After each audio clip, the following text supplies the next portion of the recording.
நம்முடைய அருமை இரட்சகரும் மீட்பெருமாகிய கர்த்தராகிய இயேசு கிறிஸ்துவனுடைய பரிசுத்த நாமத்தில் உங்கள் அனைவருக்கும் என் அன்பான வாழ்த்துக்கள். இந்த நல்ல மாலை பொழுதை கர்த்தர் நமக்கு இவ்விதமாய் ஆசீர்வதித்ததற்காக நன்றி செலுத்துகிறேன். நிலை மாறி உருண்டோடும் உலகத்திலே நாம் தேவ சமூகத்திலே அமைதியாய் அமர்ந்திருக்கவும், தேவனுடைய வார்த்தைகளை கவனிக்கவும் தேவன் நம்மை கூடி வரச் செய்தார். அதற்காக தேவனை ஸ்தோத்திரிக்கிறேன். இந்த நாளினுடைய இந்த சிந்தனைகள், செய்தி நம்முடைய ஆன்மீக வாழ்வுக்கு பயனுள்ளதாக இருக்கத்தக்கதாக, இந்த ஊழியத்தை கர்த்தர் ஆசீர்வதிக்கத்தக்கதாக நாம் ஜெபசந்தியோடு இதிலே கலந்து கொள்வோமாக. நாம் கடந்த வாரத்தில் சிந்தித்த காரியங்கள் உங்கள் மனதில் ஆழமாய் பதிந்திருக்க வேண்டும் என்று நான் கருதுகிறேன். காரணம், மிக முக்கியமான சில உபதேசங்களை தான் அல்லது உபதேச விஷயங்களை தான் கடந்த வாரத்தில் நான் பேசினேன். வித்தியாசம் தெரிய வரும் நாளை குறித்து தான் நாம் சிந்தித்து கொண்டிருக்கிறோம். வித்தியாசம் இன்றைக்கு தெரியாது, ஆனால் கர்த்தர் சொல்லுகிறார் வித்தியாசம் தெரிய வரும் நாள் ஒன்றுண்டு. ஆகவே தான் கடந்த வாரத்தினுடைய செய்திக்கு தலைப்பாக that day என்ற வார்த்தை நாம் போட்டோம். அந்த நாளில் நாம் அதை புரிந்து கொள்ள போகிறோம், அல்லது தேவன் இந்த கேள்வி கேட்பவர்களுக்கு அந்த நாள் பதில் கொடுக்கிற நாளாக இருக்கும் என்பதை குறித்தும் நாம் சிந்தித்தோம். சூளையை போல பற்றி எரிகிற ஒரு நாள் வரும் என்றும், அதை போல என் சம்பத்தை சேர்க்கிற நாள் வரும் என்றும் கர்த்தர் சொன்னதை நினைவு கூர்ந்தோம். சம்பத்தை சேர்ப்பது என்று சொல்கிறது, அது சபையினுடைய உருவாக்கப்படுதல், the formation of the New Testament Church என்ற நிலைமையிலே நாம் சிந்தித்தோம். ஆனால் கடைசியாக அந்த அக்னி மயமான நாள் என்பது கடைசி நியாய தீர்ப்பை குறிக்கிறதாகவும் நாம் சிந்தித்தோம். அந்த இரண்டுக்கும் நாம் பயன்படுத்தின வார்த்தைகள், ஒன்று பரிசுத்த ஆவியானவருடைய ஞானஸ்நானமும், இன்னொன்று அக்னியின் ஞானஸ்நானமும் என்ற நிலைமையிலே அதை இரண்டு கூறாக பிரித்தோம். தேவன் இவ்விதமாக கொடுக்கிற பதிலிலே என்ன வித்தியாசத்தை நீங்கள் பார்க்க போகிறீர்கள் என்று அவர் சொன்னதை நாம் கவனிக்கலாம். 17ஆம் வசனத்திலே, என் சம்பத்தை நான் சேர்க்கும் நாளிலே அவர்கள் என்னுடையவர்களாயிருப்பார்கள் என்று சேனைகளின் கர்த்தர் சொல்லுகிறார். ஒரு மனுஷன் தனக்கு ஊழியம் செய்கிற தன்னுடைய குமாரனை கடாட்சிக்கிறது போல நான் அவர்களை கடாட்சிப்பேன். அப்பொழுது நீங்கள் நீதிமானுக்கும் துன்மார்க்கனுக்கும், தேவனுக்கு ஊழியம் செய்கிறவனுக்கும் அவருக்கு ஊழியம் செய்யாதவனுக்கும் இருக்கிற வித்தியாசத்தை திரும்பவும் காண்பீர்கள் என்று நாம் வாசிக்கிறோம். இங்கு திரும்பவும் காண்பீர்கள் என்ற சொல் எதற்காக வந்தது என்று யோசிக்க வேண்டியதாக இருக்கிறது. நான் நினைக்கிறேன், ஆரம்ப காலகட்டங்களிலே இந்த மல்கியாவுடைய காலம் வருவதற்கு முன்னோடிகளுடைய வாழ்க்கையின் காலத்திலே இந்த ஜனம் புரிந்து கொண்டிருக்கிறது, கர்த்தரை சேவிக்கிறவனுக்கும் கர்த்தருக்கு ஊழியம் செய்யாதவனுக்குள்ள வித்தியாசத்தை அவர்கள் அன்று கண்கூடாக கண்டிருக்கிறார்கள். ஆனால் காலப்போக்கில அவர்கள் அந்த வித்தியாசத்தை அவர்கள் புரிந்து கொள்ளவில்லை, அல்லது ஊழியம் செய்கிறவனுக்கும் ஊழியம் செய்யாதவனுக்கும் உள்ள வேற்றுமையை பகுத்தறிய அவர்களால் முடியாமல் போயிற்று. ஆகவேதான் கடைசி காலத்தில் வந்த பொழுது அவர்கள் அதை ஒரு கேள்வியாக கேட்கிறார்கள், என்ன வித்தியாசம் இருக்கிறது? எல்லாம் எல்லாருக்கும் ஒன்று போல் நிகழ்கிறது. ஆகவேதான் கர்த்தர் திரும்பவும் என்று சொல்வதனாலே இது இன்னும் திரும்ப ஒரு நாளிலே நீங்கள் அதை புரிந்து கொள்வீர்கள் என்று கர்த்தர் பேசுகிறார். நம்முடைய கேள்விகளுக்கெல்லாம் கர்த்தர் பதில் கொடுக்கிறவர் தான். ஆனால் கேள்வி கேட்கிற விதம் இருக்கிறதே, அதுதான் கர்த்தருடைய மனதை புண்படுத்துகிறது. நான் ஏற்கனவே சொன்னது போல அவருடைய சொற்கள் எவ்வளவு கடினமாயிருந்தது. இவர்கள் கேள்விகளை கேட்கட்டும், சந்தேகங்களை கேட்கட்டும், ஆனால் எந்த கேள்வியை கேட்பதற்கும் ஒரு முறை இருக்கிறது என்பதை நாம் அறிந்திருக்கிறோம். ஒரு சென்டென்ஸ் நாம் சொல்லும் பொழுது அதனுடைய டோன் அண்ட் டெனர் எப்படி இருக்கிறது, அதை வைத்துக் கொண்டுதான் அந்த செய்தி அடுத்தவனுக்கு போய் சேருகிறதாக நாம் அறிந்து கொள்கிறோம். ஆகவே கர்த்தர் சொல்லும் பொழுது நீங்கள் சந்தேகத்திலே கேட்கலாம், அல்லது வேறு விதமான ஏதாகிலும் தெரிந்து கொள்ளுவதற்காக கேட்கலாம். ஆனால் கேட்கிற விதத்திலே ஜாக்கிரதையாயிருக்க வேண்டும். கர்த்தரிடத்திலே கேள்வி கேட்பது பெரிய பாவம் அல்ல, ஆனால் கேட்கிற விதம் இருக்கிறது, அவருடைய இன்டெகிரிட்டியையும் அவருடைய நோக்கங்களையும் இன்டென்ஷனையும் கேள்விக்குறியாக்குகிற விதத்திலே கேட்கிற கேள்விகள், அது அவரால் பொறுத்து கொள்ள முடியாது. ஆனால் கர்த்தர் என்ன செய்கிறார்? இப்படி சொல்லியும் கூட அவர்களுக்கு அதற்கான பதிலை கொடுக்கிறார். நம்முடைய வாழ்க்கையிலே பேதுரு சொல்லும் பொழுது, நமக்குள் இருக்கக்கூடிய நம்பிக்கை குறித்து யாராகிலும் ஒரு கேள்வி கேட்டால் எப்படி பதில் சொல்ல வேண்டும்? வணக்கத்தோடும் பொறுமையோடும் பதில் சொல்ல வேண்டும். ஆகவே தேவனும் அதைத்தான் செய்கிறார். ஆனால் நாம் கேட்கும் பொழுது, தேவனிடத்திலே கேட்கிற கேள்வியானாலும், நம்முடைய உடன் சகோதர சகோதரத்தில் கேட்கிற கேள்வியானாலும், அவருடைய மனதை துன்புறுத்துகிற அல்லது வேதனைப்படுத்துகிற வகையில இல்லாதபடிக்கு எச்சரிக்கையா இருக்க வேண்டும் என்று இந்த பகுதி நமக்கு ஞாபகப்படுத்தினதை நினைவு கூறுங்கள். இப்பொழுது நாம் இந்த புத்தகத்தினுடைய கடைசி அதிகாரத்திலே வந்திருக்கிறோம். ஏற்கனவே நாம் சொன்னது போல இந்த புத்தகத்தை நாம் ஒருவேளை இன்றைக்கே முடிக்க முடியுமா என்று யோசிக்கிறேன். அப்படி இருந்தால் அதை நிறைவு செய்ய நான் விரும்புகிறேன். இதுவரைக்கும் நாம் கற்றுக்கொண்ட பாடங்கள் உண்மையாக நம்முடைய வாழ்க்கையில பயனுள்ளதாக இருந்தது என்று நான் நம்புகிறேன். என்னை பொறுத்தமட்டில் இந்த வேத வசனங்களை கற்றுக்கொள்வதனாலே அது வாழ்க்கையில பயனுள்ளதாக மாறுகிறது. ஆகவேதான் நான் அதை உங்களுக்கு சொல்லிக் கொண்டு வருகிறேன். இந்த புத்தகத்தின் துவக்கத்தை நாம் சிந்தித்த பொழுது, ஆரம்பத்திலிருந்து புத்தகத்தை நாம் பிரித்த பொழுது 3ஆக பிரித்ததை உங்களுக்கு ஞாபகத்தில் வைத்திருக்கலாம். 1 அதிகாரம் 1 முதல் 5 வரைக்கும் நாம் சிந்தித்த பொழுது த பிரிவிலேஜ் ஆஃப் த நேஷன் என்று சிந்தித்தோம். இந்த தேசத்தினுடைய ஸ்லாக்கியங்கள், அவருடைய சீரான சீர் என்ன, அவருடைய பாக்கிய தன்மை என்ன, how privilege this people were என்ற நிலைமையில 1 முதல் 5 வரைக்கும் நாம் சிந்தித்தோம். காரணம் என்ன? நான் யாக்கோபை நேசித்து ஏசாவை வெறுத்தேன் என்று சொல்லுகிறார். யாக்கோபை நேசிப்பதற்காக ஏசாவை வெறுக்கிறார் என்று சொன்னால் அந்த நேசத்தினுடைய உச்சத்தன்மை வெளிப்படுத்தப்படுகிறது. The climax of the love for Jacob. அதுதான் அங்கே வார்த்தை. ஆகவே உன்னை எவ்வளவாய் நேசித்தேன், நீர் சீர்பெற்ற ஜனம், தேவனுடைய அன்பை பெற்ற ஜனம், கர்த்தரால் அதிகமாய் நேசிக்கப்பட்டு தேர்வு செய்யப்பட்டு போஷிக்கப்பட்டு அவிதமாய் நீ இருந்த ஜனம் என்று சொல்லுகிறார். ஆனால் அதே சமயத்தில் தொடர்ந்து வருகிற வாக்கியங்களிலே நாம் என்ன சிந்தித்தோம்? 1 அதிகாரம் 1 முதல் 5 வரைக்கும் the privilege of the nation. ஆனால் தொடர்ந்து 1:6 முதற்கொண்டு 3:15 வரைக்கும் the pollution of the nation என்ற தலைப்பில் சிந்தித்தோம். தேசத்தினுடைய அந்த மாசு, தேசத்தினுடைய தோஷங்கள், தேசத்தினுடைய பாவங்கள், தேசத்தினுடைய தீட்டுகள், அதை குறித்து பேசிக்கொண்டு வந்தோம்.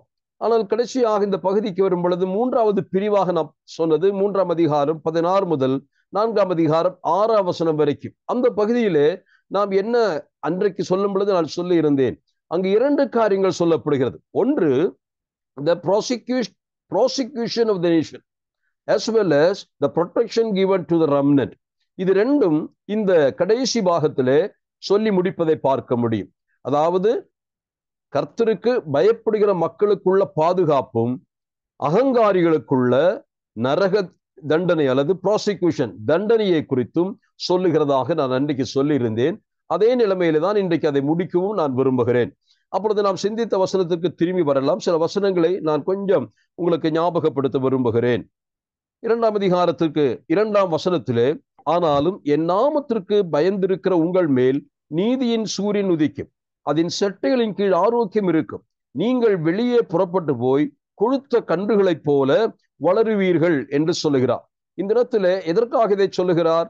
கர்த்தருக்கு பயப்படுகிற பரிசுத்தவான்களுக்கு வருங்காலத்திலே கிடைக்க போகிற பேராசீர்வாத தன்மையை குறித்து இங்கே தீர்க்கதரிசி ஞாபகப்படுத்துகிறார்.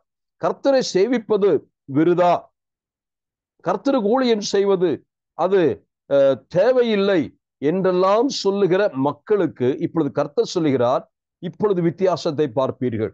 எனக்கு கீழ்ப்படிந்து என் பிள்ளைகளைப் போல, என் பிள்ளைகளை குமாரத்திகளைப் போல எனக்கு ஒருவன் ஊழியம் செய்தால் நான் அவனை உயர்த்துவேன்.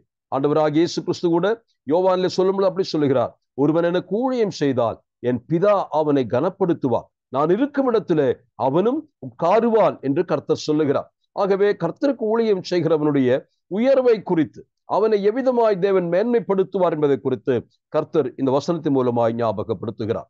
ஆனால் கர்த்தருக்கு பயப்படுகிற மனிதர்களை குறித்து சொல்லுகிற அதற்கு முந்தின வசனத்திலே 16 வசனம் 3:16 அப்பொழுது கர்த்தருக்கு பயந்தவர்கள் ஒருவரோடொருவர் பேசிக்கொள்வார்கள், கர்த்தர் கவனித்து கேட்பார். இந்த வசனம் எல்லாருக்கும் பிரியமான வசனம் என்று நினைக்கிறேன். இந்த இடத்திலே கர்த்தருக்கு பயந்தவர்கள் ஒருவர் பேசிக் கொள்வார்கள், கர்த்தர் அதை கவனித்து கேட்பார் என்று சொல்லுகிற வசனத்தினாலே இவங்க என்ன பேசுறாங்க என்பதை அவர் ஒரு விதமான தப்பான எண்ணத்தோடு கவனிக்கிறார் என்ற அர்த்தத்தில் சொல்லப்படவில்லை. அவங்க என்ன பேசுறாங்க, குசு குசுன்னு பேசுறாங்களே என்று அவர் பார்ப்பதில்லை. இங்கே சொல்லுகிற வசன அடிப்படையில கர்த்தருக்கு பயப்படுகிற மனுஷனுடைய பேச்சை கர்த்தர் அல்ல தட்ட மாட்டார். அதை கேட்பதிலேயே அவருக்கு ஒரு சுகம் இருக்கிறது. When he listened to the conversation among the godly people, he enjoys them speaking out, or he enjoys them communicating with each other. இது கர்த்தருடைய ஜனங்கள் புரிந்து கொள்ள வேண்டும். கர்த்தருக்கு பிரியமான நிலைமையில நம்முடைய பேச்சை கர்த்தர் கேட்கும் பொழுது அதில் கர்த்தர் ரசிக்கிறாரா? நம்முடைய ஒருவர் பேசும் பொழுது இருக்கக்கூடிய ஐக்கியத்தின் மூலமாய் வருகிற அந்த பேச்சு, அன்பின் அடிப்படையில் வருகிற பேச்சு, விட்டு கொடுக்கும் அடிப்படையில் வருகிற பேச்சு, ஒருவரை ஒருவர் மேலானவர்களாய் எண்ணி பேசுகிற பேச்சு, இதெல்லாம் கர்த்தர் கேட்கும் பொழுது தன் பிள்ளைகள் தன்னால் பிறப்பிக்கப்பட்ட பிள்ளைகள் எவ்வளவு அழகாய் பேசுகிறார்கள், எவ்வளவு அன்பாய் பேசுகிறார்கள். அந்த பேச்சு தகப்பனுக்கு ரொம்ப பிரியமாயிரு. நாம் எல்லாரும் நமக்கு அறிந்த விஷயம்தான். சப்போஸ் நமக்குள்ள பிள்ளைகள் சண்டை போட்டு கொண்டிருந்தால் அந்த பேச்சு நம்முடைய உள்ளத்தை எவ்வளவு வேதனை செய்யும். அதே சமயத்தினுடைய பிள்ளைகள் ஒன்றுக்கொன்று உட்கார்ந்து சந்தோஷமாய் சிரித்து விளையாடி அவர்கள் பேசினதை வைத்துக் கொண்டு பாருங்கள், எவ்வளவு சந்தோஷம் தகப்பனுக்கு. அதை போல கர்த்தருடைய பிள்ளைகள், கர்த்தருக்கு பயப்படுகிற பிள்ளைகள் அப்படிதான் பேசுவார்கள். ஒருவன் கர்த்தருக்கு பயந்தால் அவனுடைய சொற்களிலே அது விளங்கும். தெய்வ பக்தி என்பது நாம் நினைக்கிறது போல பெரிய பிரசங்கம் செய்வதனாலே அல்லது ஊழியங்கள் செய்வதனாலே அல்ல. ஒரு தெய்வ பக்தனுடைய பக்தி எப்படி வெளிப்படும் என்று கேட்டால், அவனுடைய நாவை பரிசோதித்தால், அவனுடைய வார்த்தைகளை கவனித்தால் போதுமானது. பல சம்பவங்கள் நம்முடைய வாழ்க்கையில நாம் இதை குறித்து அறிந்திருக்கிறோம். சில இடத்துல உட்கார்ந்து பேச ஆரம்பித்தால், அல்லது சில விவாத விஷயங்கள் பேச ஆரம்பித்தால், அல்லது தர்க்கத்துக்குரிய விஷயங்கள் பேச ஆரம்பித்தால் பொறுமையா யாரும் பேசுவதில்லை. அப்பொழுதுதான் அவர்கள் யார் என்பதை வெளிப்படுத்துகிறார்கள். உண்மையாகவே கர்த்தருக்கு பயப்படாதவர் என்பதை அந்த கூட்டங்களிலே பேச்சினாலேயே வெளியே வருகிறதை நாம் பார்த்திருக்கிறோம். அவர்களோடு கூட இனி ஒருபோதும் பேச முடியாது, அப்படிப்பட்ட மாம்சத்துக்குரியவர்களாய் இருக்கிறார்களே என்று யோசிக்க தோணும். காரணம், உள்ளத்தில் இருப்பது, இருதயத்தில் இருப்பதுதான் வாய் வழியாக வரும். பிரியமானவர்களே, ஆகவே கர்த்தருக்கு பயப்படுகிற பயம் உங்களுக்கும் எனக்கும் இருந்தால் நம்முடைய சொற்கள் அது எப்படி என்று நீதிமொழிகளை வாசித்தால் நமக்கு தெரியும். ஏற்ற வேளையில சொல்லப்பட்ட அந்த சொற்கள் அது சுத்த வெள்ளியில தாளத்தில வைக்கப்பட்ட பொற்பழங்களுக்கு சமானமாய் இருக்கிறது என்று தேவன் நமக்கு ஞாபகப்படுத்துகிறார். அவ்விதமாய் நம்முடைய சொற்கள் தேவனுக்கு பிரியமாய் இருக்கட்டும். சங்கீதக்காரன் 19ஆம் சங்கீதம் என்று நினைக்கிறேன், அல்லது 139ஆம் சங்கீதம் என்று நான் நினைக்கிறேன். இந்த சங்கீதத்தில் வரும் பொழுது, கர்த்தாவே என் வாயின் வார்த்தைகள் உமக்குன்பாக பிரியமாயிருப்பதாக, என் இதயத்தின் தியானமும் என் வாயின் வார்த்தைகளும் உமக்கு பிரியமாயிருப்பதாக.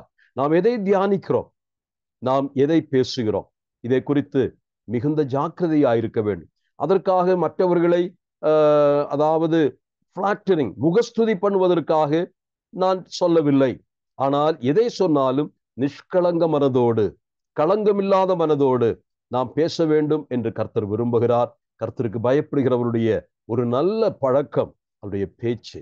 அந்த பேச்சை கேட்டால் நமக்கு நன்றாக தெரியும், அது கர்த்தருக்கு முன்பாக பேசினாலும் பிறரோடு பேசினாலும் அது விளங்கும் என்பதை இந்த வசனம் நமக்கு ஞாபகப்படுத்துகிறது.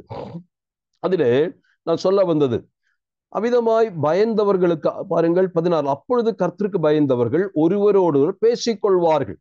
இந்த பகுதியில் இதை சொல்வதற்கு காரணம், ஏனையவர்களும் பேசுகிறார்கள். அதுதான் 15ஆம் வசனம்.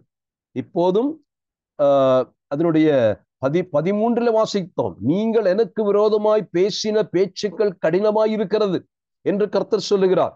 அப்போ கர்த்தருக்கு பயந்தவர்களும் பேசுகிறார்கள். ஆனால் இப்படிப்பட்ட மக்கள், கர்த்தருக்கு பயப்படாதவர்கள், அவர்கள் பேசின பேச்சு கர்த்தருக்கு இடி விழுந்தது போல, உள்ளத்தை உடைத்து போட்டது போல இருக்கிறது. ஆனால் கர்த்தருக்கு பயந்தவர்கள் பேசும் பொழுது அது அவர்களுக்கு இனிமையாய் இருக்கிறதை குறித்து ஒரு கம்பேரிசன், அது கான்ட்ராஸ்ட் இங்கே நாம் பார்க்கிறோம். நம்முடைய பேச்சு எத்தகைய பேச்சு என்பதை நாம் நிதானிக்கும்படியாக இந்த வார்த்தைகளை கர்த்தர் நமக்கு கொடுக்கிறார். ஆகவே 16 மறுபடியும் அதே வசனத்துக்கு வருவோம். கர்த்தர் கவனித்து கேட்பார். இந்த இடத்துல கொஞ்சம் நான் ஒரு வார்த்தையோட சொல்ல விரும்புகிறேன்.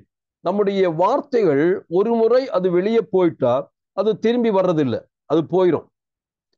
அந்த வார்த்தை ஒருவேளை பதிவு செய்து வைத்திருந்தால், ரெக்கார்ட் பண்ணி வைத்திருந்தால் அந்த வார்த்தை பதிந்திருக்கு. இல்லையே அந்த வார்த்தை அது காற்றிலே பரவி போகிறதை பார்க்க முடியும். ஒருவேளை சொல்லப்பட்ட வார்த்தை இன்னும் ஒருவருடைய காதிலே விழாமல் கூட போகலாம். ஆனால் இங்கே ஒரு வார்த்தை கவனத்திற்காக சொல்லுகிறேன். நாம் என்ன பேசினாலும் அதற்கு ஒரு கணக்கு கொடுக்க வேண்டிய நாள் உண்டு. அது கர்த்தர் நம்முடைய ஆண்டவராக இயேசு கிறிஸ்து உலகத்தில் வாழ்ந்த பொழுது அவர் அதை ஞாபகப்படுத்தினார். நீங்கள் பேசுகிற ஒவ்வொரு வார்த்தைக்கும் நியாய தீர்ப்பு நாளிலே கணக்கு கொடுக்க வேண்டும்.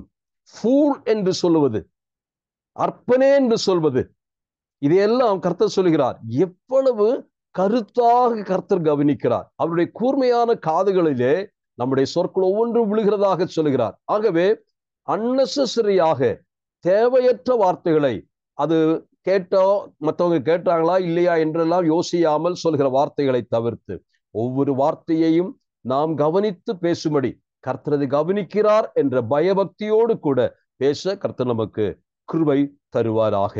இப்பொழுது மறுபடியும் அதே வசனத்தில் வரும் பொழுது, அவருடைய நாமத்தை தியானிக்கிறவர்களுக்காகவும் ஞாபக புஸ்தகம் ஒன்று அவருக்கு முன்பாக எழுதப்பட்டிருக்கிறது. இது மென்மையான ஒரு விஷயமாக நான் பார்க்கிறேன். கர்த்தருக்கு பயப்படுகிற மனுஷனை குறித்துள்ள கர்த்தருடைய அந்த உயர்ந்த எண்ணம் பாருங்க. அவர்களுக்காக ஒரு ஞாபக புஸ்தகத்தையே வைத்திருக்கிறாராம். எவ்வளவு ஆச்சரியமான வார்த்தை! நாம் எல்லாம் கவனிக்கப்படுவது மட்டுமல்ல, கவனிக்கப்படுகிற விஷயங்கள் எல்லாம் பதிவு செய்யப்படுகிறது. அது ஒரு ஆச்சரியமான வார்த்தை. கர்த்தர் ஞாபக புஸ்தகத்தை வைத்திருக்கிறார், அதிலே பதிவு செய்யப்படுகிறது. கர்த்தருக்கு பயப்படுகிறவர்களுக்கு ஒரு புஸ்தகம் தயாராக இருக்கிறது. அவர் பேசிக்கொள்வது கவனித்து கேட்பார். அதற்கு பின் கர்த்தருக்கு பயந்தவர்களுக்காகவும் அப்படி நாமத்தை தியானிக்கிறவர்களுக்காகவும். ஏன் இந்த வார்த்தை சேர்த்து சொல்லுகிறார் என்று கேட்டால், கர்த்தருடைய பக்தர்கள் அவர்கள் எதை பேசுவார்கள் தெரியுமா? அவர்கள் தியானத்தோடு பேசுவார்கள். அவர்கள் இதயத்திலே எதை தியானிக்கிறார்களோ அதுதான் வாய் வழியாக வரும் என்று பொருள். அதற்காக கர்த்தர் சொல்கிறார், என் நாமத்துக்கு பயப்படுகிறவர்கள், என் நாமத்தை தியானிக்கிறவர்களுக்காக ஒரு புத்தகத்தை வைத்திருக்கிறேன். இது ஒரு எக்ஸ்ட்ரா ஒரு வார்த்தை சேர்ப்பதற்கு காரணம், நாம் பேசுகிறது நம்முடைய இதயத்தின் நிலைமையை காட்டுகிறது. எதை நாம் தியானித்துக் கொண்டிருக்கிறோமோ அதுதான் நம்முடைய வாழ்க்கையில வார்த்தைகளாய் வெளியே வருகிறது என்பதை அறிந்து கொள்ள வேண்டும். நாம் எதை எப்பொழுதும் தியானிக்கிறோம்? பவுலடிகள் இதற்கு நல்ல ஒரு ஃபார்முலா நமக்கு கொடுத்திருக்கிறார். பிலிப்பி நிருபத்திலே நாம் 4ஆம் அதிகாரத்துக்கு கொஞ்சம் கடந்து வரலாம். நம்முடைய சிந்தனையில வருகிற எண்ணங்கள் எத்தகையதா இருக்க வேண்டும்? பிலிப்பியர் 4ஆம் அதிகாரம்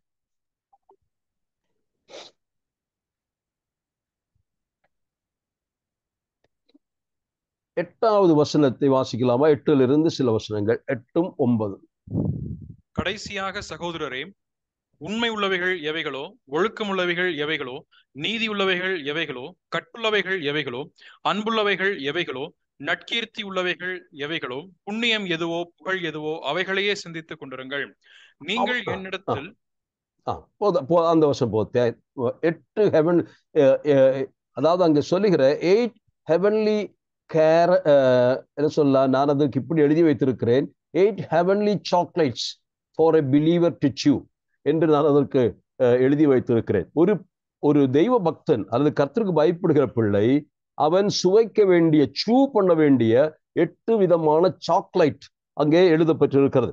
அவ்விதமாக தான் நான் எழுதி வைத்திருந்தேன். காரணம், காலை எழுந்தோடனேயே சாக்லேட்டுகளை சாப்பிடணும். அது சரீர பிரகாரமாக நான் சொல்லல, ஆவிக்குற நிலைமையில நான் வாயில போட்டு மென்னு கொண்டு இருக்க வேண்டிய அந்த சூவிங் சாக்லேட் என்ன என்று கேட்ட, முதலாவது நான் வாசிக்கும்போது, whatsoever things are true, உண்மை உள்ளவைகளை மட்டும் சூ பண்ணுங்க. இரண்டாவதாக, that things are honest. அடுத்ததாக, whatsoever things are just, whatsoever things are pure, whatsoever things are lovely, whatsoever things are of good report, if there be any virtue and if there be any praise, think on these things. Think on these things என்று சொன்னால் 24 hours ஒரு நாள் 24 மணி நேரத்தை 8ஆல வகுத்தா எத்தனை வரும்? எத்தனை மணி நேரம் வருமோ அத்தனை ஒவ்வொன்றா சிந்திக்கணுமா. அப்போ என்ன அர்த்தம்? இப்படி 8 சாக்லேட்டை வாயில போட்டு சியூ பண்ணிட்டு இருந்தா 9வது சாக்லேட்டுக்கு அங்க இடம் இருக்காது, நேரமும் இருக்காது. 24 மணி நேரமும் இங்கே பவுல் சொல்லுகிற இப்படிப்பட்ட அந்த நற்பண்புகளை, நல்ல சிந்தனைகளை மனதிலேற்றி அதை தியானித்து கொண்டே இருங்கள். பாருங்கள், பாவம் அண்டாது, பிசாசு சோதனைக்கு வரமாட்டார். காரணம், மனம் முழுவதும் பரிசுத்தமான நிறைவான எண்ணங்கள். ஒரு தெய்வ பிள்ளையினுடைய இந்த மைண்டை ஸ்கேன் பண்ணுனா அதுதான் இருக்கணும். அதுதான் கர்த்தர் எதிர்பார்க்கிறார். அப்படி தியானம் செய்கிறவனாலே தான் கர்த்தருக்கு பிரியமான வார்த்தைகளையும் பேச முடியும். மனதிற்குள் 1000 பொல்லாத காரியங்களை எண்ணி சிந்தித்து அதை மனதில் வைத்துக் கொண்டு அதற்கு அப்புறமாக வார்த்தையை சொன்னால் ஒரு பாட்டிலில என்ன தண்ணீர் நிரப்பப்பட்டிருக்கிறதோ அந்த தண்ணீர் அந்த சொல்யூஷன் தான் வெளியே வரும். அதை போல நான் சொல்லுகிறேன், கர்த்தர் இது ஒரு பயிற்சியா எடுத்துக்கொள்ளலாம். இப்பொழுது நான் சிந்திக்கிறது, இந்த 8 வகைப்பட்ட சாக்லேட்ல ஒன்றா? அப்படி இல்லை என்றால் உடனே அதை தூக்கி துப்பணும். துப்பிட்டு அடுத்த சாக்லேட் வாயில போடணும். இப்படி செய்து பாருங்கள், உங்களுக்கு தவறான எண்ணங்களே வராது. 2ஆம் அதிகாரத்திலே பவுல் 5ஆம் வசனம் சொல்லும் நமக்கு நன்றாக தெரியும். கர்த்தராகிய இயேசு கிறிஸ்துவுக்குள் இருந்த அதே சிந்தை. என்ன சிந்தை கர்த்தருக்குள் இருந்திருக்கும்? அங்கே சொல்லப்பட்டது ஒரு காரியம்தான், தாழ்மையை குறித்து சொல்லுகிறார். ஆனால் நான் நம்புகிறேன், இயேசு கிறிஸ்து சிந்தித்தது எல்லாமே இந்த 8 வகைக்குட்பட்ட சோதித்து பார்த்தால் அவ்வளவு பரிசுத்தமான சிந்தனைகள், எண்ணங்கள், தூய்மையான தியானம். கர்த்தருடைய பிள்ளைகளே, அப்படி இருக்கும்படியாக கர்த்தர் நமக்கு உதவி செய்யட்டும். அடுத்ததாக நான் வாசிக்கிறது, அப்படிப்பட்டவர்களுக்காக தேவன் என்ன செய்திருக்கிறார்? ஞாபக புஸ்தகம் ஒன்று வைத்திருக்கிறார். அதைத்தான் நாம் அதனுடைய 16 வாசித்தோம். பயந்தவர்களுக்காகவும் அவருடைய நாமத்தை தியானிக்கிறவர்களுக்காக ஒன்று அவருக்கு முன்பாக எழுதப்பட்ட இந்த வார்த்தைகள் எல்லாம் ரொம்ப அழகாக இருக்கிறது. ஞாபக புஸ்தகம் அவருக்கு முன்பாக என்று சொல்லுகிறார். அப்போ கர்த்தருக்கும் புஸ்தகம் தேவைப்படுகிறதா, அல்லது கர்த்தருக்கும் ஞாபக புஸ்தகம் தேவைப்படுகிறதா என்று சிலர் கேட்பார்கள். கர்த்தருக்கு ஞாபக புஸ்தகம் தேவையே இல்லை. காரணம், கர்த்தரால் எதையும் மறக்க முடியாது. அப்போ கர்த்தருடைய ஞாபகத்தை குறித்து நாம் சந்தேகப்பட வேண்டாம். அவருக்கு இடையில ஆம்னிஷியாவோ டிமென்ஷியாவோ வருது, அதனால மறந்து போயிருமே, காலமெல்லாம் இது எத்தனை வருஷம் முன்னாடி நடந்த சம்பவம், அதனாலே கர்த்தர் ஞாபகத்துக்கு ஒரு புஸ்தகத்தை எழுதி வைத்திருக்கிறார் என்று யாரும் தப்பாக நினைக்க வேண்டாம். அதாவது அவருக்கு பாஸ்ட் என்றோ ஃபியூச்சர் என்றோ கிடையாது. In his presence only present. Present என்று சொன்ன அர்த்தம் என்ன? எப்பொழுதுமே தற்காலம், அல்லது எப்பொழுதுமே பிரசன்ட் டென்ஸுக்கு நாம் தமிழ்ல என்ன சொல்லுவோம்? நிகழ்காலம். நிகழ்காலம், கடந்த காலம், நிகழ்காலம், வருங்காலம். இது மனிதனை பொறுத்த மட்டில் மட்டும்தான், அல்லது உலக ரீதியாக உலகத்தினுடைய இந்த நிலைமையில தான் சொல்ல முடியும். ஆனால் மேல் குடியிருக்கிற ஆண்டுகள் இல்லை என்றே சொல்லலாம். அவருக்கு ஒரே காலம்தான் இருக்கிறது. அவருக்கு இருப்பது நிகழ்காலம் மட்டும்தான்.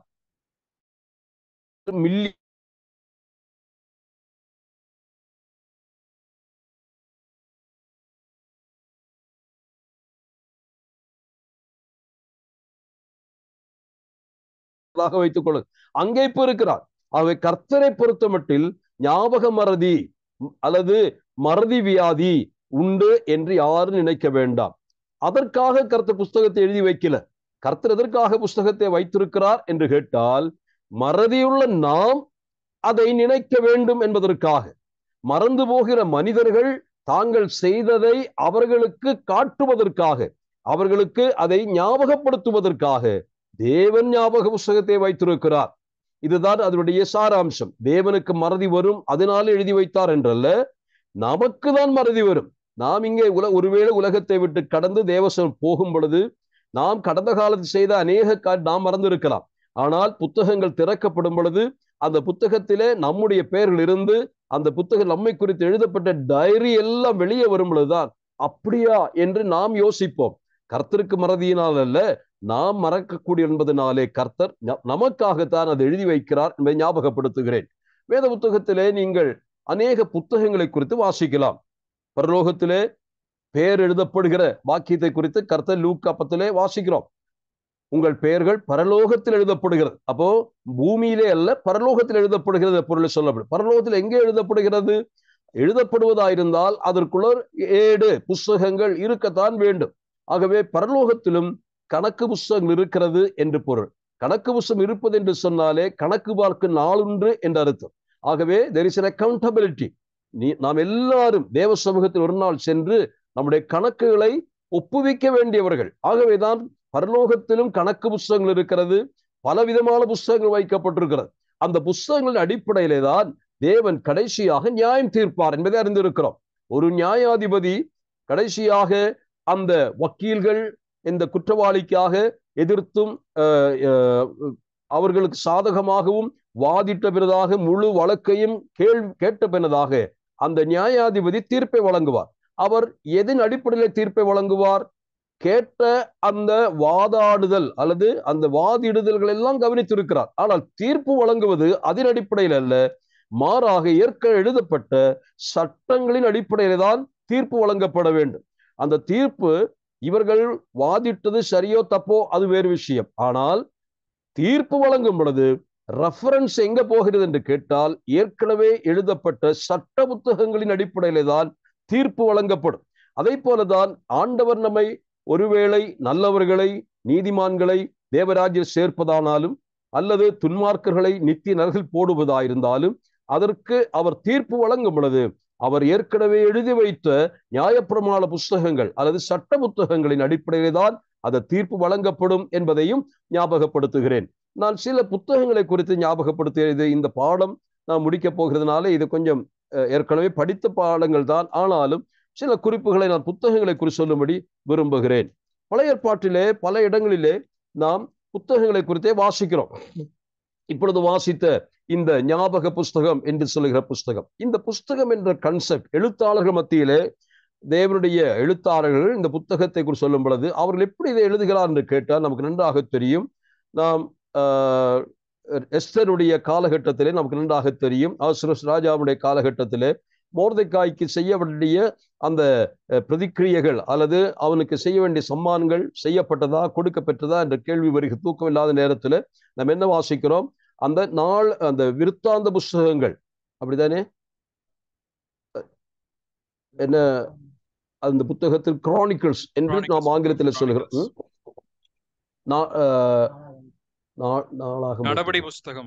நடபடி புஸ்தகம் அல்லது நாளாகம், அதாவது ஒவ்வொரு நாளும் எழுதப்படுகிற குறிப்புகள் எழுதப்படுகிற புத்தகம். அதாவது அந்த காலத்தில் அரசாண்ட ராஜாக்களுடைய சரித்திரங்களை நாம் கற்றுக்கொள்ள வேண்டுமானால் அவர்கள் எழுதி வைத்திருக்கக்கூடிய அவருடைய தினக்குறிப்புகளை நாம் பார்க்க வேண்டும். ஒவ்வொரு நாளும் அந்த தினக்குறிப்புகளை எழுதுவதற்கு அங்கே எழுத்தாளர்கள் இருக்கிறார்கள். எதற்காக என்று கேட்டால் இந்த ராஜா இவர் ஆட்சி புரிந்த காலத்தில் என்னென்ன சம்பவங்கள் நிகழ்ந்தது, அவருக்கு ஆதரவாயிருந்தவருடைய பெயர்களும் எழுதப்படும், அவருக்கு எதிரிகளாயிருந்தவருடைய பெயரும் எழுதப்படும், அவருக்கு நன்மை செய்தவருடைய பெயரும் எழுதப்படும், அவருக்கு துரோகம் செய்த பெயரும் எழுதப்படும். இது அன்றைய ஒரு நடைமுறை. ஆகவே தான் நாளாகம புத்தகங்கள் கிரானிக்கல்ஸ் என்று சொல்லி அந்த புத்தகங்களுக்கு ராஜ அரண்மனையில அவர்கள் வைத்திருப்பார். அதை எழுதுவதற்கு அது படித்தவர்கள் நல்ல ஞானமுள்ளவர்கள் தான் எழுதி வைப்பார்கள். அதைத்தான் அன்றைக்கு தூக்கம் வராத பொழுது எடுத்துக்கொண்டு வாசி என்று சொல்லுகிறார் அந்த ராஜா. இந்த புத்தகத்தின் அடிப்படையில தான் வேத புத்தகத்திலும் பல புத்தகங்கள் ஆவிக்குரிய நிலைமையிலே நமக்கு சொல்லப்படுகிறதை பார்க்க முடியும். இப்பொழுது நான் வாசித்து ஞாபக புஸ்தகம், ஆனால் அதற்கு முன்னதாக மற்றொரு புஸ்தகத்தை குறித்து வேதம் சொல்லுகிறது ஞாபகப்படுத்துகிறேன். நான் சில வசனங்களை வாசிக்க விரும்புகிறேன். முதலாவதாக ஏசாயா 4 அதிகாரம் 3 வசனம். Isaiah chapter 4 verse 3.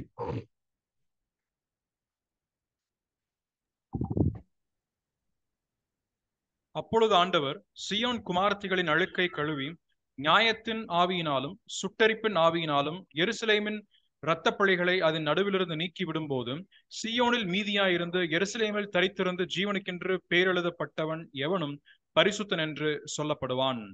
ஜீவனுக்கென்று பேரெழுதப்பட்ட எவனும் பரிசுத்தன் என்று சொல்லப்படும். சேர்த்து வாசிப்போம். 69 சங்கீதம் 28. சங்கீதம் 69 28. ஜீவ புஸ்தகத்திலிருந்து அவர்கள் பேர் கிறுக்கப்பட்டு போவதாக, நீதிமான்கள் பேரோட அவர்கள் பேர் எழுதப்படாதிருப்பதாக. நீதிமான்களோடு கூட அவருடைய பேர் எழுதப்படாது இருப்பதாக. அப்போ ஜீவனுள்ளோர் என்ன புஸ்தகம் இது தமிழ்ல? புஸ்தகம், ஜீவ புஸ்தகம் என்ற பெயர் அங்கே தமிழிலே ஜீவ புஸ்தகம் என்று வாசிக்கிறோம். ஆங்கிலத்தில் அது எப்படி போடப்பட்டிருக்கு? Let them be blotted out of the book of the living. போதும். அங்கே not the life, book of the life, அந்த புக் ஆஃப் த லிவிங் என்று வித்தியாசமாய் எழுதியிருக்கிறது எபிரேய பாஷையிலே.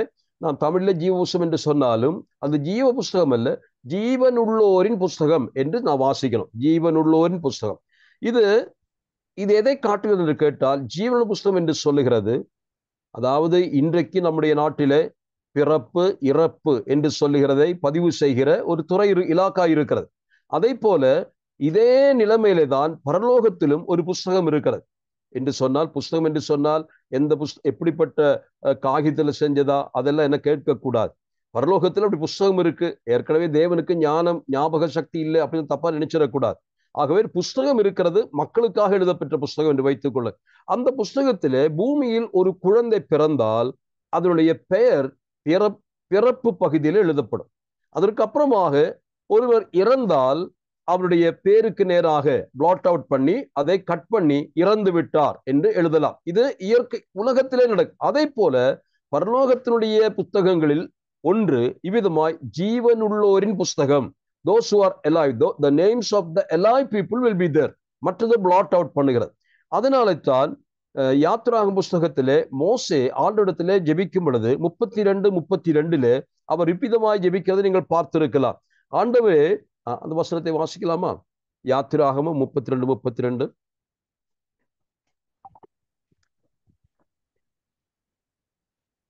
ஆகிலும் தேவரீர் அவர்கள் பாவத்தை மன்னித்தருள்வீரானால் மன்னித்தருளும், இல்லாவிட்டால் நீர் எழுதின உம்முடைய புஸ்தகத்திலிருந்து என் பேரை கிறுக்கி போடும் என்றான்.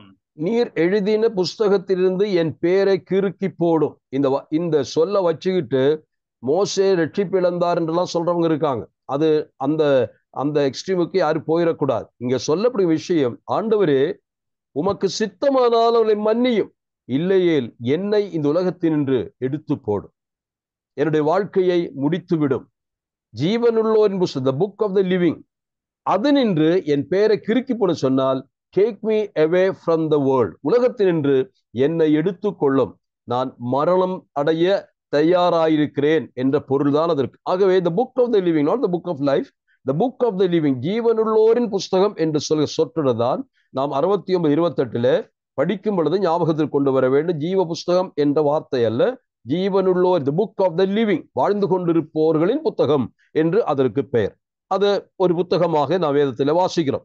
இரண்டாவது புத்தகம் நாம் இப்பொழுது வாசித்த ஞாபக புஸ்தகம் என்று நாம் வாசித்தோம். நான் அதை விட்டுட்டு அடுத்த புஸ்தகம் போய் கடைசியில் அதற்கு வருகிறேன். மூன்றாவது ஆக பார்க்கும் பொழுது நாம் ஜீவ புஸ்தகம் வேகமாய் சில வசனங்கள்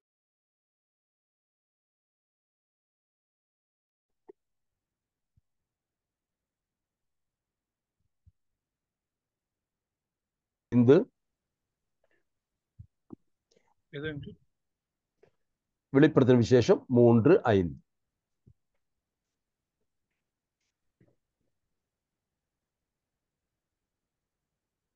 ஜெயம் கொள்ளுகிறவன் எவனோ அவனுக்கு வெண்வஸ்திரம் தரிப்பிக்கப்படும். ஜீவ புஸ்தகத்திலிருந்து அவனுடைய நாமத்தை நான் கிறுக்கி போடாமல் என் பிதா முன்பாகவும் அவருடைய தூதர் முன்பாகவும் அவன் நாமத்தை அறிக்கையிடுவேன். 13:8.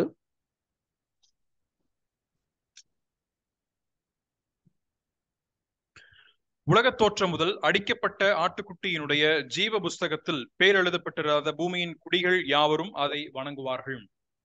20:12-15. மரித்தோராகிய சிறியோரையும் பெரியோரையும் தேவனுக்கு முன்பாக நிற்க கண்டேன். அப்பொழுது புஸ்தகங்கள் திறக்கப்பட்டன. ஜீவ புஸ்தகம் என்னும் வேறொரு புஸ்தகமும் திறக்கப்பட்டது. அப்பொழுது அந்த புஸ்தகங்களில் எழுதப்பட்டவைகளின்படியே மரித்தோர் தங்கள் தங்கள் கிரியைகளுக்கு தக்கதாக நியாய தீர்ப்படைந்தார்கள். 15. ஜீவ புஸ்தகத்திலே எழுதப்பட்டவனாக காணப்படாதவன் எவனோ அவன் அக்கினி கடலிலே தள்ளப்பட்டான். இன்னும் 21-27 கூட வாசிக்கலாம். 21-27. தீட்டுள்ளதும் அருவருப்பையும் பொய்யையும் நடப்பிக்கிறதுமாகிய ஒன்றும் அதில் பிரவேசிப்பதில்லை. ஆட்டுக்குட்டியானவரின் ஜீவ புஸ்தகத்தில் எழுதப்பட்டவர்கள் மாத்திரம் அதில் பிரவேசிப்பார்கள்.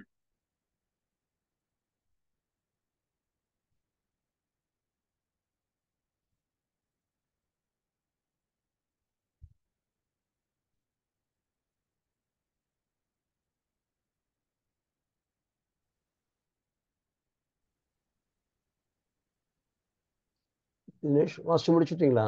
வாசிச்சேங்க. ஓகே, இடையில கட் ஆயிடுச்சு. ஓகே, இப்போ வாசித்த வேத பாகங்கள் எல்லாம் பார்த்தால் ஜீவ புஸ்தகம், த புக் ஆஃப் லைஃப் என்று பார்த்தோம்.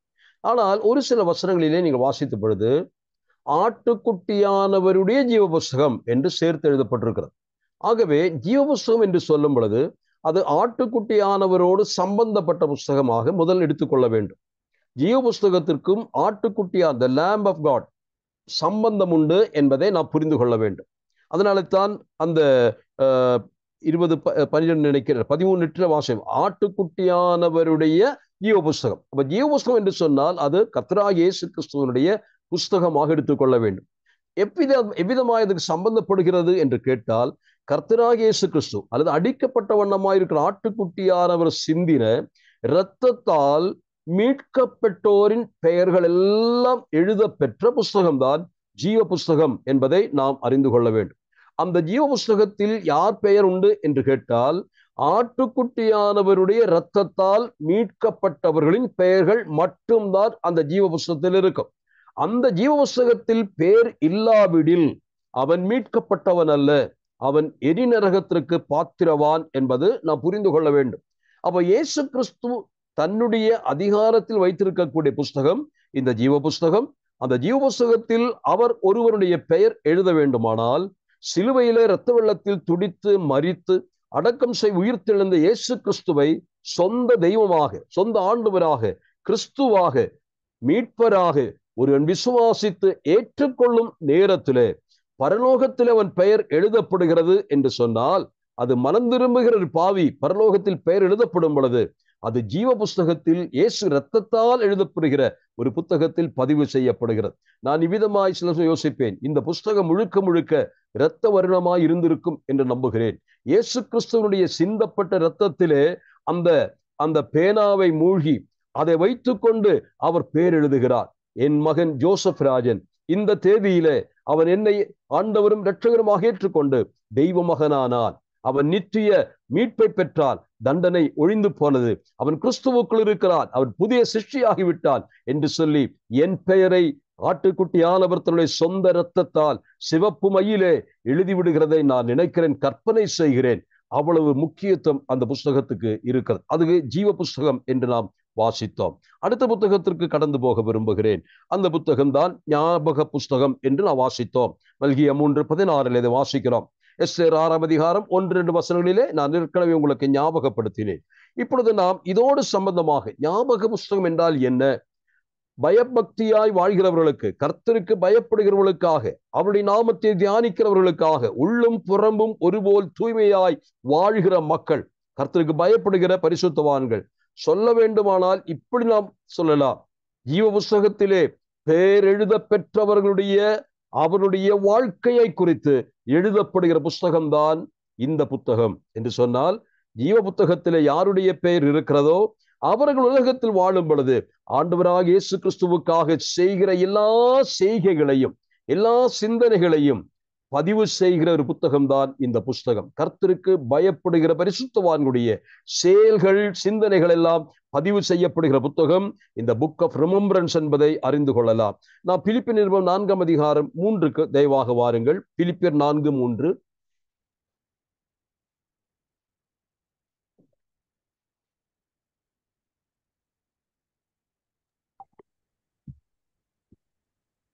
அன்றியும் என் உத்தம கூட்டாளியே, அவர்களுக்கு உதவியாய் இருக்கும்படி உன்னையும் வேண்டிக் கொள்கிறேன்.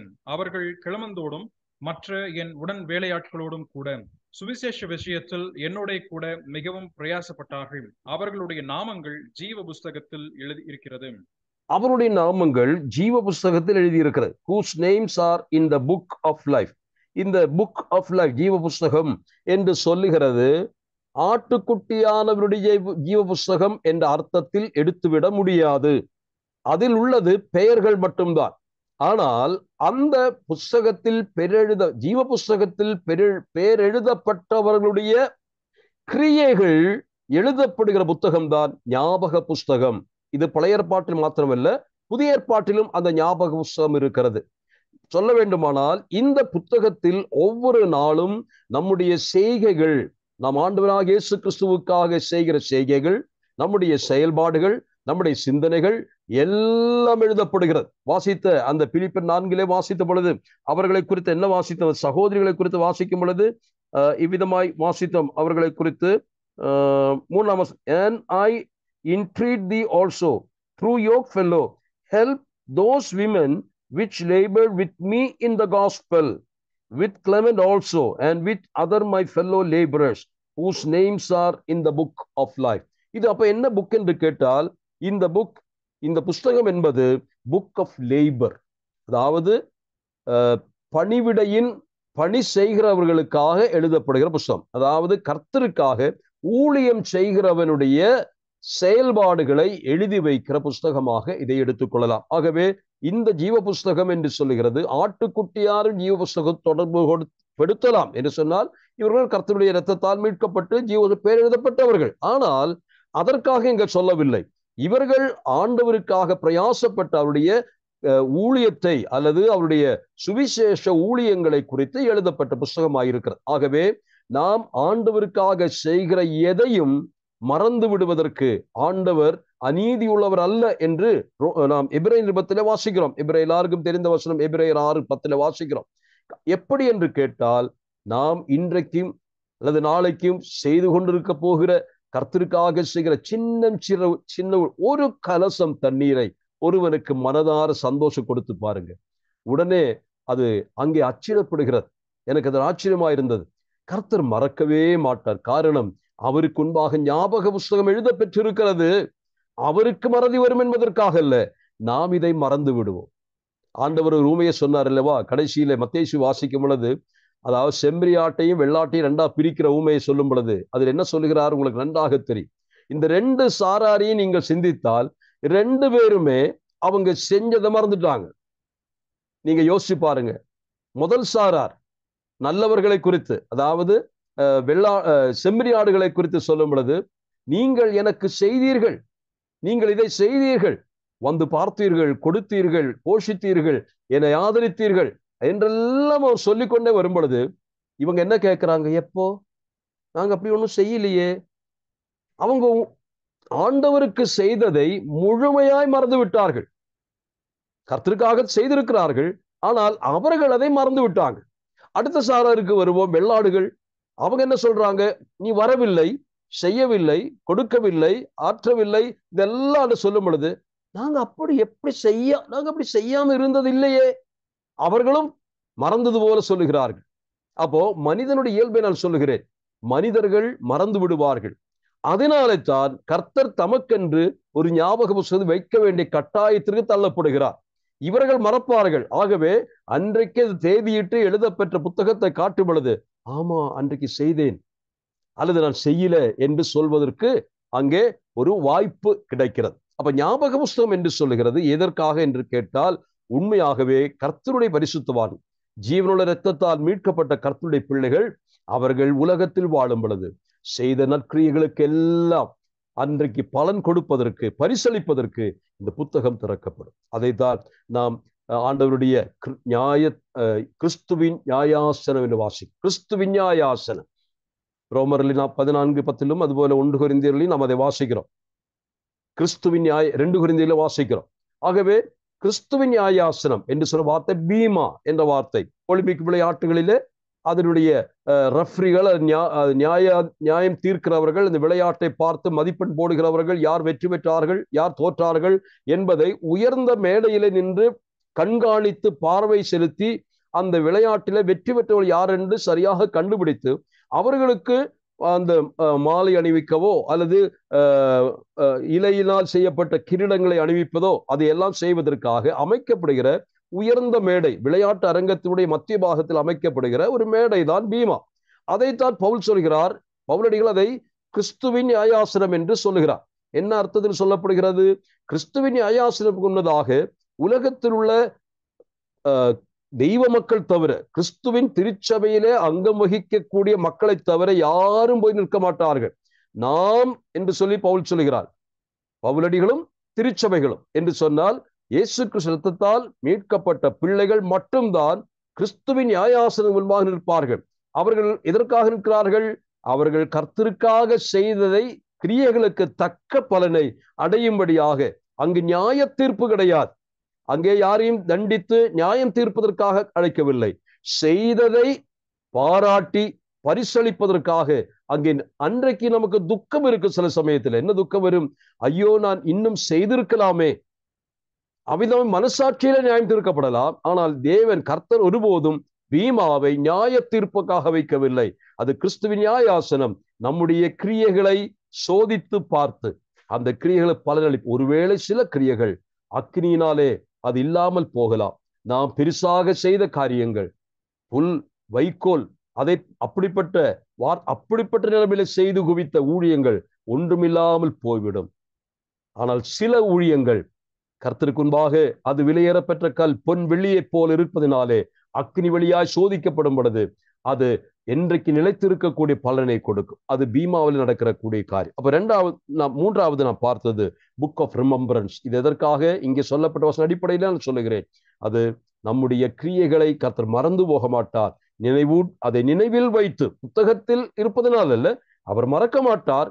ஆனால் நம்மை ஞாபகப்படுத்துவதற்காக, நீங்கள் இதெல்லாம் எனக்கு செய்தீர்களே என்று சொல்லி நன்றியோடு கர்த்தர் நமக்கு பரிசளிக்கிற ஒரு நாள் இருக்கிறது. ஞாபக புஸ்தகம். கடைசியாக நான் சொல்லி இன்றைக்கு நிறைவு செய்யலாம் என்று இருக்கிறேன். அடுத்த வாரத்தில் நாம் இந்த புத்தகத்தை நிறைவு செய்யலாம். தானியேல் புத்தகம் 7ஆம் அதிகாரம் 10ஆம் வசனம்.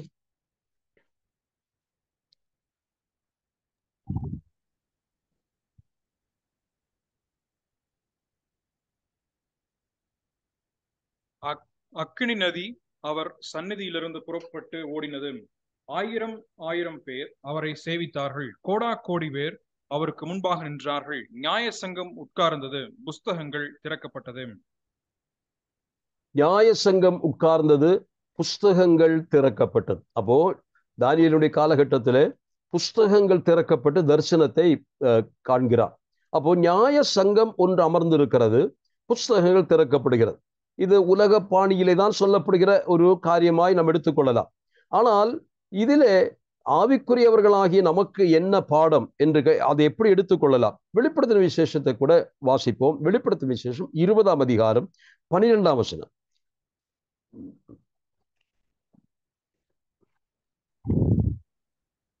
மரித்தோராகிய சிறியோரையும் பெரியோரையும் தேவனுக்கு முன்பாக நிற்க கண்டேன்.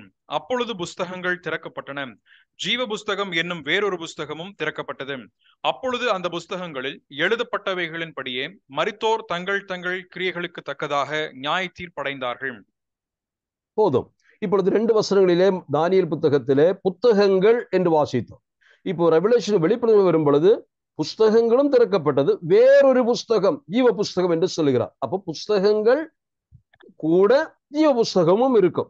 இது எந்த நேரத்தில் நடக்கிறது என்று கேட்டால், வெள்ளை சிங்காசன நியாய தீர்ப்பிலே நடக்கிறது. வெள்ளை சிங்காசன நியாய தீர்ப்புக்கு வருகிறவர்கள் யார்? பரிசுத்தவான்கள் யாரும் அங்கு வரமாட்டார்கள். அங்கு கிறிஸ்து சபை வரமாட்டாது. தேவனை விசுவாசித்து ரட்சிக்கப்பட்ட தெய்வ மக்கள் யாரும் அங்கே வரமாட்டார்கள். அவர்கள் ஏற்கனவே கிறிஸ்துவோடு கூட திருமணம் முடித்து திருச்சபை மணவாட்டியாக இப்பொழுது மனைவியாக இருக்கிற காலகட்டம். அந்த நேரத்தில் இங்கே வருகிறவர்கள் யார் என்று கேட்டால், மரித்தோர் எல்லோரும், அதாவது கிறிஸ்துவில் மரிக்காமல் மரித்தோர் எல்லாரும், ஆதாமுடைய காலம் துவக்கி கடைசி வரைக்கும் மரித்தோர்கள் எல்லாரும் உயிர்ப்பிக்கப்படுவார்கள். இயேசு கிறிஸ்து வரும் பொழுது நடக்கக்கூடிய முதல் சம்பவம் மரித்தோரின் நின்றுள்ள உயிர்த்தெழுதல். அது இயேசு கிறிஸ்துவனுடைய 2ஆம் வருகையில அநேகர் மரித்து கிடப்பார்கள். பரிசுத்தவான்களும் உலக மக்களும் ஒரே போல மண்மயமாய் மரித்து கிடப்பார். ஆனால் இயேசு கிறிஸ்து வருகை நடக்கிறது அந்த வரிசை கிரமத்தின்படியா. முதலாவது இயேசு கிறிஸ்து, 2வது அவருடையவர்கள், 3வது முடிவு என்று வாசிக்கிறோம். அப்படியானால் முதலாவது இயேசு கிறிஸ்து உயிர் தெழுந்ததினாலே அடுத்ததாக அவரை சார்ந்தவர்கள் உயிர்ப்பிக்கப்படுவார். அது எப்ப நடக்கும் என்று கேட்டால், இயேசு கிறிஸ்துனுடைய 2ஆம் வருகை, நடுவான வருகையிலே அது நடக்கும். அப்பொழுது என்ன நடக்கும் என்று கேட்டால், மரித்தோர் எல்லாரும் உயிர்ப்பிக்கப்பட மாட்டார்கள். அது மரித்தோரின் உயிர்த்தெழுதல் அல்ல, மரித்தோர் நின்றுள்ள உயிர்த்தெழுதல். அது பரிசுத்தவான்கள் திருச்சபையினுடைய உயிர்த்தெழுதலை நமக்கு காட்டுகிறது. ஆனால் இயேசு கிறிஸ்துவனுடைய 1000 வருஷ அரசாட்சி முடித்த பின்னதாக மறுபடியும் ஒரு கடைசி உயிர்த்தெழுதல் இருக்கிறது. அந்த உயிர்த்தெழுதலில் யாராகிலும் வந்து சேர்ந்தால் அவர்கள் ஒருபோதும் தப்பிக்க முடியாது. வெள்ளை சிங்காசன நியாய தீர்ப்பு முடித்தால் நேரடியாக அவர்கள் நரக கடலுக்கு தான் தள்ளப்படுவார்கள். அப்ப நான் புரிஞ்சுக்க வேண்டியது, இந்த கடைசி நியாய தீர்ப்புக்கு ஆண்டவர் வரும் பொழுது அந்த புத்தகங்கள் திறக்கப்பட்டது, ஜீவ புஸ்தகம் திறக்கப்பட்டது. என்ன எவ்விதமாக இதை ரெஃபரன்ஸ் பண்ணுகிறார்? முதலாவது ஜீவ புஸ்தகத்தில் இன்னார் பெயர் உண்டா என்று அங்கே வெரிஃபை பண்ணப்படுகிறது. அதற்கு அடுத்தபடியாக அந்த இல்லாதவருடைய பெயர் இருக்கக்கூடிய புத்தகம் இருக்கு. அதான் புத்தகங்கள். அதில் என்ன எழுதப்பட்டிருக்கிறது? அங்கே நிற்கக்கூடிய மனுஷனுடைய ஆதியோட இந்த சரித்திரம் எழுதப்பட்டிருக்கிறது. ஒன்று, அவன் செய்த பாவம் இரட்சகரை மறுதலித்தது, மீட்பரை வேண்டாம் என்று சொன்ன பாவம் செய்தவன். இரண்டாவதாக அவன் வாழ்க்கையில செய்து குவித்த அவனுடைய துர்க்கிரியைகள் எல்லாம் எழுதப்பட்டிருக்கிறது. அதுதான் அவனுக்கு தக்க கிரியைக்கு தக்கதான தண்டனை. இதை பெற்ற தீர்ப்பு பெற்றவன் அங்கிருந்து நேராக அவன் அந்த புறம்பான இருளிலே நரக கடலிலே தள்ளப்படுகிறதை பார்க்க முடியும். அப்போ இதை நான் சொல்ல வந்தது, இந்த புத்தகம் கடைசி புத்தகம் த புக்ஸ் என்று சொல்லும் பொழுது அது ஒர்க்ஸ் ஆஃப் த விக்கட், அதாவது பொல்லாதுடைய கிரியைகள் வாழ்க்கை எழுதப்பெற்ற புஸ்தகம். இந்த புஸ்தகம் தான் கடைசி நியாய தீர்ப்புக்கு தேவன் பயன்படுத்துகிறார். இந்த புஸ்தகத்தை ரெஃபர் பண்ணுகிறார் என்று சொன்னால், நியாய தீர்ப்புக்கு முன் ஒருவனை தேவன் நித்திய நியாய தீர்ப்புக்கு அனுப்புவதற்கு முன் அவனை ஞாபகப்படுத்துவதற்காக, அவனுடைய வாழ்க்கையில் அவன் செய்த தவறுகள், அது முக்கியமான தவறு, அவனை தேடி வந்த இரட்சகரை வேண்டாம் என்று புறக்கணித்து அந்நிய தெய்வங்களை வழிபட்டு அவருடைய சொந்த தத்துவ ஞானங்களுக்கு கீழ்ப்படிந்து மனம் போன்ற வாழ்க்கை வாழ்ந்தானே, அவருடைய துர்க்கிரியைகள் எல்லாம் எழுத பெற்றதை அவனுக்கு ஞாபகப்படுத்தி அவனை நித்திய நியாய தீர்ப்புக்கு தேவன் அனுப்புவார். இதுதான் இந்த புத்தகங்களுடைய ஒரு புரிந்து கொள்ளுதலுக்கான ஒரு தலைப்பிலே நாம் சிந்தித்தோம். நாம் தொடர்ந்து அடுத்த வாரத்திலே கர்த்தரே சுத்தமானால் இந்த புத்தகத்தின் நிறைவு பகுதியை பார்ப்போம். தேவன் தாமே நம்மை ஆசீர்வதிப்பாராக.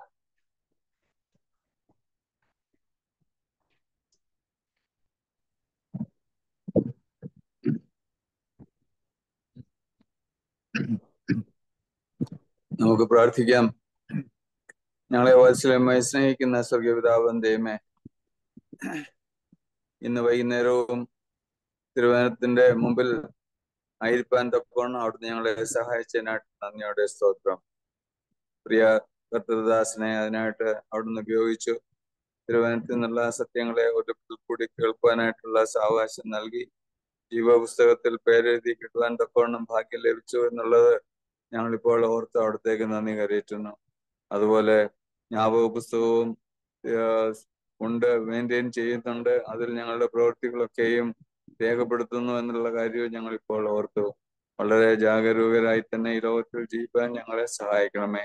അവിടുന്ന് ഞങ്ങൾക്ക് വേണ്ടി ചെയ്തതൊക്കെ ഓർത്ത് നന്ദിയുള്ളവരായി ജീവിക്കുന്നതോടൊപ്പം ഞങ്ങളുടെ പ്രവൃത്തികളും അവിടുത്തെ നാമമഹത്വത്തിനാക്കി തീർക്കണമേ എന്ന് പ്രാർത്ഥിക്കുന്നു. ഇന്ന് വചനം കേട്ട എല്ലാ പ്രിയപ്പെട്ടവർക്കായിട്ടും നന്ദിയോടെ സ്തോത്രം. തുടർന്നും സഹായിക്കണമേ. വരുന്ന ദിവസങ്ങളിൽ അവിടുത്തെ കൃപയിലായിരിക്കാൻ ഞങ്ങളെ ഓരോരുത്തരെയും സഹായിക്കണമേ. വീണ്ടും ഞങ്ങൾ അവിടുത്തെ സന്നിധിയിൽ കടന്നു വരുന്നവരെ അവിടുത്തെ കൃപയിൽ ഞങ്ങളെ കാത്ത് പരിപാലിക്കണമേ എന്ന് പ്രാർത്ഥിക്കുന്നു. ഇന്ന് രാത്രിയും ഞങ്ങൾക്ക് ആവശ്യമായ വിശ്രമവും ഉറക്കവും കാവലും പരിപാലനവും ഒക്കെയും ലഭിക്കാൻ സഹായിക്കണമേ. രാവിലെ സമാധാനത്തോടും ആരോഗ്യത്തോടും കൂടെ എഴുന്നേറ്റ് അവിടുത്തെ സ്തുതിപ്പാൻ ഇടവരുത്തണമേ. എല്ലാവിധ നന്മകളാലും ഞങ്ങളെ നിറയ്ക്കുകയും അനുഗ്രഹിക്കുകയും അവിടുത്തെ വരവിനായി ഞങ്ങളെ ഒരുക്കുകയും ചെയ്യണമെന്ന് കർത്താവിന്റെ രക്ഷിതാവുമായ യേശുക്രിസ്തുവിന്റെ ധന്യമായ നാമത്തിൽ അപേക്ഷിക്കുന്നു. കൃപയുണ്ടായി കേൾക്കുമാറാണമേ. ആമേൻ. ആമേൻ. Thank U.